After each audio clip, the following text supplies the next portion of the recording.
আদালতের থেকে কিছু অবজারভেশন এসছে, তার আলোকে আপডেটে আমরা ওই অংশগুলো কভার করব। প্রথমে কিছু তথ্য দেই। আমরা ডাকসু প্রসঙ্গে দুটো উকিলি নোটিশ, আইনি নোটিশ এবং দুটি রিট আমরা এ পর্যন্ত ফেস করেছি, এবং এই প্রতিটি ক্ষেত্রে আমাদের আইনজ্ঞ প্যানেলের মাধ্যমে আমরা সবচাইতে দ্রুততম সময় এবং পেশাদারিত্বের সাথে এই আইনি প্রক্রিয়া আমরা রেসপন্ড করার চেষ্টা করেছি, মোকাবেলা করার চেষ্টা করেছি। একটি বিষয় যেটি আজকে আমাদের মাননীয় আদালত, আমাদের হাইকোর্ট বিভাগ, যেটি আজকে সকালে একটি রিট বিষয়ে একটি আদেশ দিয়েছিলেন। একজন প্রার্থী আরেকজন প্রার্থিতা প্রসঙ্গে রিটটি করেছিলেন, এবং তার জন্য আমরা আমাদের আইনজ্ঞ নিয়োজিত ছিলেন এবং তিনি এটি উপস্থাপন করেছেন। মাননীয় আদালত আমাদের ডাকসু নির্বাচন ৩০শে অক্টোবর পর্যন্ত স্থগিত করেছিলেন, এবং এই নির্বাচনের প্রক্রিয়া এবং এই নির্দিষ্ট প্রার্থীদের বিষয়ে কিছু পর্যবেক্ষণ রেখেছেন। এর পরবর্তীতে আমাদের চেম্বার জজ আদালতে আমরা আমাদের আইনজ্ঞের মাধ্যমে, আমাদের নির্বাচন কমিশনের পরামর্শে এবং আমাদের ছাত্রদের ব্যাপক আগ্রহের পরিপ্রেক্ষিতে আমরা সঙ্গে সঙ্গে চেম্বার জজ আদালতে আমাদের ওই রায়ের বিরুদ্ধে আপিল করেছিলাম। এবং আপনারা জানেন যে সেই আপিলে, এবং এই ঘটনাটি ৩-৪ ঘন্টার মধ্যেই উপস্থাপিত হয়েছে, এবং সেই আপিলে আমাদের মাননীয় হাইকোর্টের যে আদেশ সেটি স্থগিত করা হয়েছে। এবং আমি আমাদের আইনজ্ঞ প্যানেলের বিজ্ঞ সদস্যবৃন্দের ২-৩ জনের সাথে কথা বলেছি যে এর সহজ ভাষায় অর্থ কি।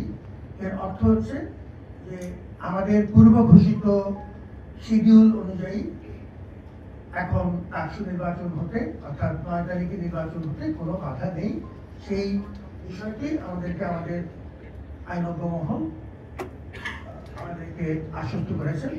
বসুন্ধরা টিস্যু, অশুদ্ধতার বিরুদ্ধে এক বিন্দুও ছাড় নয়। ডাকসু নির্বাচন একটি চ্যালেঞ্জিং প্রক্রিয়া, এবং এই বিষয়গুলো রাখা একটি চ্যালেঞ্জিং প্রক্রিয়া। অভ্যন্তরীণ ঘনিষ্ঠ বহুমুখী বাধা বিপত্তি আসবে এবং আসছে।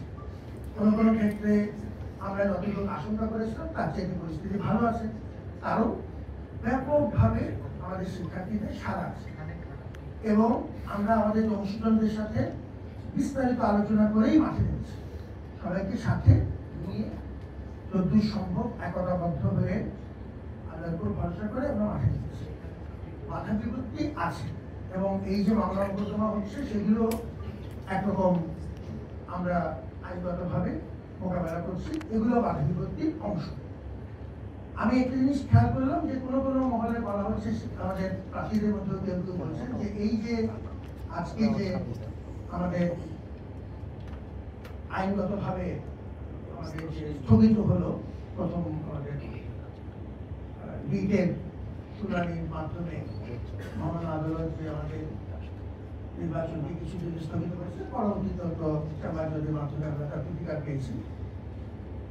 এটি বিশ্ববিদ্যালয় প্রশাসনের মাধ্যমে হয়েছে, এরকম একটি কথা একটি মহল থেকে বা কোনো কোনো মহল থেকে এসেছে। আমি খুব পরিষ্কারভাবে একটা কথা বলে দিতে চাই, আগেও বলেছি এখন বলেছি, এই ধরনের অবান্তর হালকা কথাবার্তা বললে অসুবিধা হচ্ছে যে অপ্রয়োজনীয় বিতর্ক তৈরি হয়, এবং আমাদের এই মুহূর্তে ঐক্য ধরে রাখা একান্ত দরকার। এটি ছাত্রদের দাবি, সেজন্যই সাহস করে গণতন্ত্র চর্চার একটি গুরুত্বপূর্ণ প্রতিষ্ঠানকে সক্রিয়করণে অনেক রকম সীমাবদ্ধতার মধ্যে অংশীদারদেরকে সাথে নিয়ে মাঠে নেমেছে। পারস্পরিক কাদা ছোড়াছুড়ি বন্ধ করে মূল জায়গায় ফোকাস রাখতে হবে। আমাদের যারা প্রার্থী আছেন, আমাদের যারা ভোটার আছেন, তাদেরকে আমি আগেও বলেছি, এখনো বলছি ধৈর্যের সাথে, সহনশীলতার সাথে মাথা ঠান্ডা রেখে যাবতীয় বিভিন্ন রকম বাধা বিপত্তি ষড়যন্ত্র মোকাবেলা করে আমাদের এগোতে হবে এবং সেই পরমাত্ম সহিষ্ণুতা থেকে আরম্ভ করে ধৈর্য বজিয়ে রাখতে হবে। অবান্তর কথাবার্তা বলা যাবে না। সর্বাবস্থায় তথ্য উন্মুক্ত করে দিতে হবে। সাংবাদিকরা আমাদের বন্ধু, এই তথ্য উন্মুক্তকরণের মাধ্যমে এই প্রক্রিয়াতে আমরা তুলনামূলকভাবে যত স্বচ্ছ থাকব তত আমাদের এই বিভিন্নমুখী যে বাধা বিপত্তি সেটি মোকাবেলা করা সহজ হবে এবং ঐক্য ধরে রাখার কোনো বিকল্প নেই।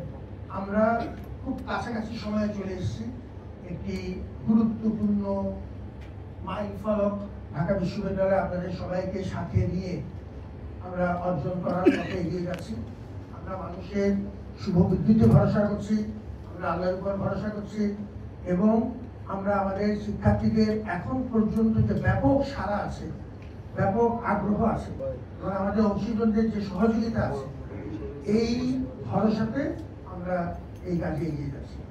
সবার সহযোগিতার প্রয়োজন এবং যে কথাটা আমি বলেছি আপনাদেরকে নিয়মিতভাবে আমরা আপডেট করতে থাকি যাতে তথ্যের কোনো ঘাটতি না থাকে। ভালো থাকুন। আমার জন্য অপেক্ষা করবার জন্য ধন্যবাদ জানাচ্ছি, কৃতজ্ঞতা প্রকাশ করছি।